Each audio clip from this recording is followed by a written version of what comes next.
recreation yang berasal dari luar negeri, for example. Oke, nah kemudian rekan-rekan tentu Indonesia salah satunya juga sangat concern pada strategi concern pada pengembangan industri ekonomi dan keuangan syariah. Kenapa demikian? Jadi saya ambil dari master plan ekonomi syariah gitu ya, bagaimana kemudian memandang halal industri yang potensial itu apa saja dan nanti itu bagaimana cara mengembangkannya. Pertama, saya sudah sampaikan ya, begini halal industri itu ada macam-macam. Ini saya lengkapi lagi. Ada halal tourism atau Muslim friendly tourism. Ada halal pharmaceutical dan kosmetik. Ada Islamic education, halal media and recreation, digital Islamic industry, Islamic culture art industry, halal healthcare, halal food, dan Islamic finance dan modest fashion. Kebayang nggak rekan-rekan? Jadi karena kaitannya dengan perencanaan dan permodelan bisnis Islam, gimana nanti Anda itu di-challenge gitu untuk membuat ide bisnis gitu ya. Ide bisnis yang tentunya adalah part of the halal industry potentials. Begitu banyak sektor industri halal ya, yang kemudian bisa dikembangkan dan bisa menjadi your best idea bisnis rekan-rekan. For example, modest fashion saja. Modest fashion saja itu melingkupi banyak hal rekan-rekan. Seperti itu. Oke. Nah, kembali lagi kepada kerangka master plan ekonomi syariah.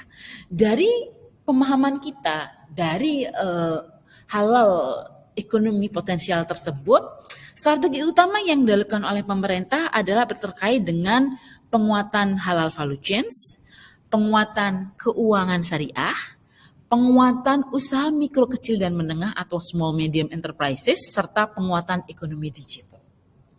Dari hal tersebut gitu ya, makanya kita juga harus paham dan at least notice gitu ya rekan-rekan bahwa Indonesia Islamic Economic Plan itu memiliki beberapa strategi utama terkait dengan pengembangan halal ekonomi.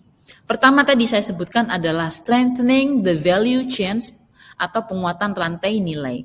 Jadi bagaimana kemudian rantai nilai dari seluruh sektor-sektor ini diperkuat.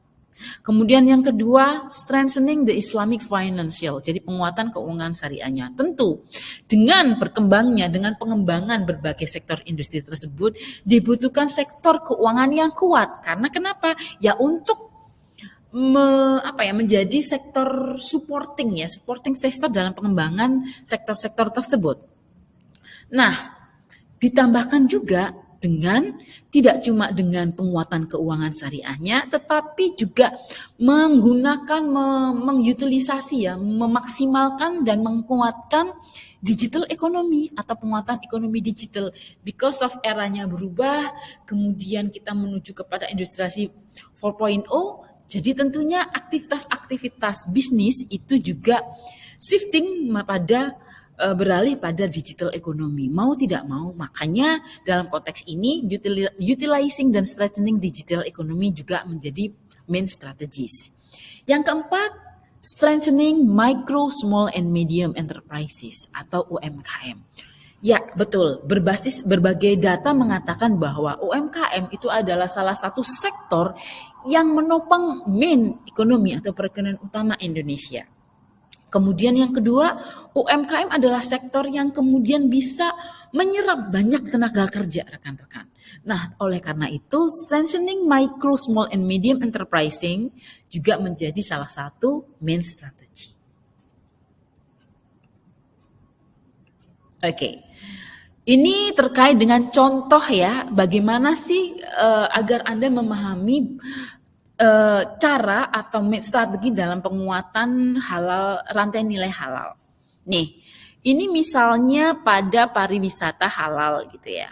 Nah, untuk strengthening halal value chain rekan-rekan, pertama adalah membangun halal hub sebagai pusat halal gitu ya, halal center gitu ya, yang kemudian di berbagai daerah sesuai dengan comparative advantage-nya, sesuai dengan kelebihannya masing-masing. Kemudian campaign gaya hidup halal, kemudian juga adanya insentif untuk pemain lokal dan global untuk investasi dalam halal industri dan membangun pusat halal internasional. Oke, saya ulangi lagi nih.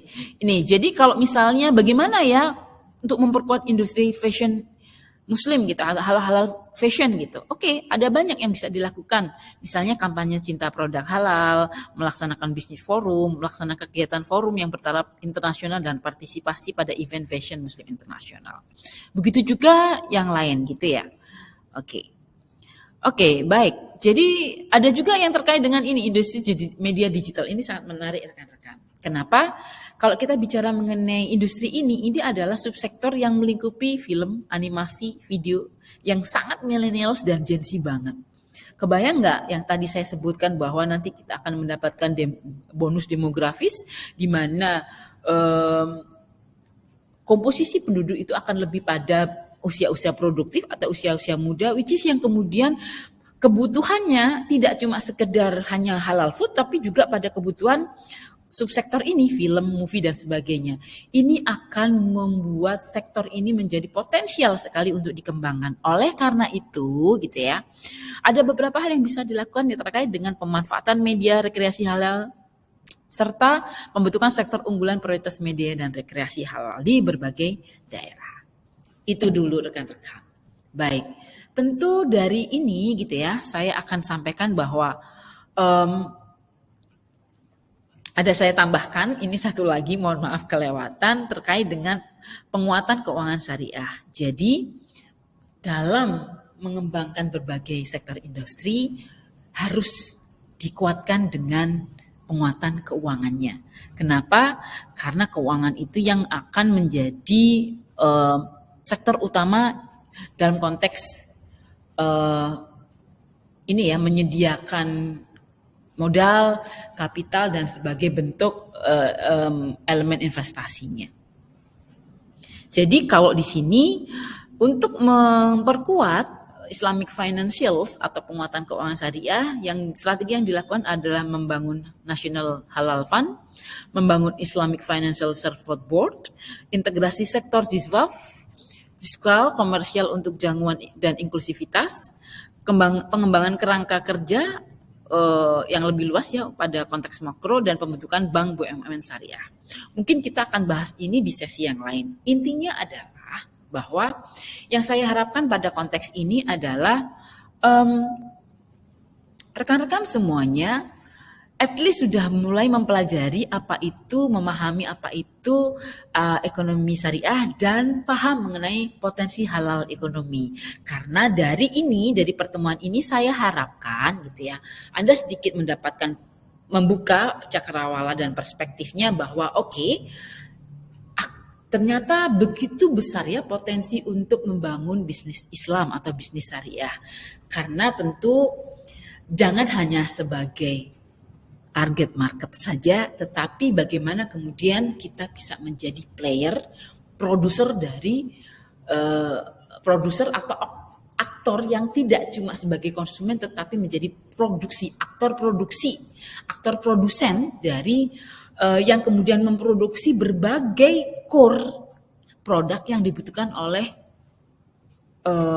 Muslim society, not only just Muslim consumer di Indonesia, bahkan siapa tahu kemudian bisa menjadi pemain regional dan global. Itu dulu dari saya untuk sesi video pertama ini. Kita akan lanjutkan pada video berikutnya. Saya tutup. Assalamualaikum warahmatullahi wabarakatuh. See you.